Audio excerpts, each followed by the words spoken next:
Hey, it's Arrow, and this is Frag, asking the questions and then questioning the answers. We think we've got all the answers. We Google it.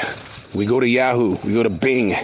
There they are. There are those answers, right? We all think that we are the doctor that can fix everything, or we try to fix everything, including our refrigerators and dryers and washing machines. And yeah. Well, guess what? We're not asking the right questions, and we're not questioning the right answers. This is Frag. I do a Frag podcast while we're in a transition walk, and that is we're walking through a forest. So the reason why I do that is because I'm out here in the universe of Mother Nature. You can hear the birds in the background. I can see the beautiful lake to my right, the tall leafless trees because it's January. And, a little bit of the grass, it's still green. People have planted for the new season. There's so much going on out here. But I never get to really look at what's going on inside of me. What does my landscape look like? Is it winter every day? So the thing is that you ask the questions and then you question the answers. That's what I call defragging. And today's subject is very interesting in the way that while writing my morning journal, it occurred to me. I always say that I live in the presence of right now. I am present in my right now, which is something that I picked up becoming a third-degree black belt in martial arts while also studying meditation, Buddhism, and other forms of spiritual growth. It was always about be mindful of your present. Live in the presence of now. But this morning, I asked the question, where is the now? How do you get to the now? More importantly, is it difficult for others to also live in their present? Here's what I dug up. And you know me. I like to research. I love to dig in. The human mind doesn't believe in the presence of now. It doesn't. And the reason being is because while thinking about it, that thought is now your past. Now that you know that you're in the past, but I'm supposed to be in the present, you think about it again, and all of a sudden what you were thinking about in that millisecond is now your past. And so your mind is telling the rest of you there's no such thing as the present. But there is. This walk in this forest, this walk I call a transition walk because I do go through many mindsets and mood swings because I'm a creative. It's who I am. It's taken me years to understand that, you know what? You ain't gonna change. So let's go ahead and make a friendship connection with whoever is living inside of you. If the mind doesn't believe in living in the presence of right now, then what do we mean when we say that we are mindful of this moment, that I am grateful for this moment? There are so many challenges that are going on around us at all times. And part of those challenges are the struggles with, I don't want to change. I don't want to find myself at a different job because I'm comfortable at this job. It doesn't matter how badly they're treating me. I'm comfortable because they don't mess around with my hours. And, insurance, yeah, I got some insurance. I'm okay. But yet, the universe is calling upon you to change, to grow, to get beyond your stale self. But what happens is we live so far into our past that we think, well, I was okay back then. I was perfectly fine. Sure, I had a few struggles here and there. But if I put my focus on what is right now, and that means building into a future that is still unknown, no, because it's going to take away from my past. And I happen to like my past. Do you? Come on. Have an ear-to-ear conversation with me here, okay? Really? Is that past really as great as what you say it is? Is it that your mind has rewritten the story so many times that it only feels like it's a better time? Be honest with yourself here. I'd like to share a little bit of a background with you.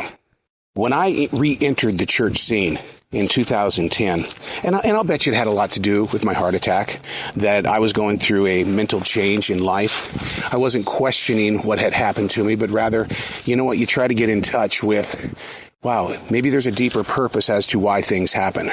Well, as I stepped back within those four walls, my wife and I were doing church sermons 2 a day on Sundays. We would drive in uptown Charlotte to 2 different locations at 2 different times and get our God on. And then we would go and serve lunch to the homeless. And, and I thought, wow, that's it, man. That's my calling. And then it got stronger and stronger, this need to be with people. And so when I say that I go through transitions, what you are right now is a series of transitions. Do I do church 2 times on Sundays anymore? No, because I see church as a different point of view and direction. Church to me is community. You don't need 4 walls around you in order to have your church. When I went to CES, it was because I prayed every day, and I'm not going to get religious on you here. I prayed every day, though, okay, that I really wanted to get involved with the church because I thought the church could give me that joy, that glory, that victory that I wasn't getting from terrestrial radio. No matter how hard I worked at what I was doing, there was no payoff anywhere, and I thought, I got to get into a church. Because I'm a daily writer, the subject of church has come up a lot. And because I've had a great teacher, Pastor Frag, and through his weekly lessons, you learn inside your heart that church is more than just the 4 walls. What they do with their e-groups and Love Week and things like this, it was all about community. And through my transitions and understanding my transitions, and like Frag said today, that we are not taught to learn from our transitions. And I just wanted to look out at him and say, no, I do transition walks every day. I defrag, I journalize. I'm really learning how to do this. But I thought, maybe that message wasn't for me today, but rather somebody else who might pick up on this and say, oh, a transition walk. We go there to learn. We go there to hear what's moving around us. And so what happened is, in 2020, when we lost our movie promotions jobs, our mobile DJ jobs because of the COVID lockdown, we lost everything. I asked God again, I think more than ever, Lord, I think more than ever, you need me in a church. And the more that I did research, the more I saw the churches were closed. They were having church, but it was on the web. So in going through these transitions, and I've got the journals, I've got the defrag journals, I've got the daily journals, the battles within where I was sharply questioning God. And I'm going to be very honest with you here, okay? Very transparent. Many times in my writing, I said, God, where are you? Because I was scared. I was really nervous about the presentation of this thing called COVID that nobody knew anything about. It was taking over the world. We were powerless. And I kept asking in that daily writing, God, where are you? Where are you, God? These creative people, musicians, authors, the conversations continued on the podcast, and I would bring up COVID, and it would piss them off. And that's the reason why I created the podcast, Play It Forward, because I wanted to create a podcast that really showed that the artist was playing it forward.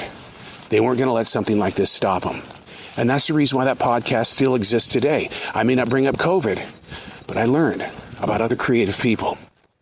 That no matter how tough the road is, which we never hear about it, because they don't share it.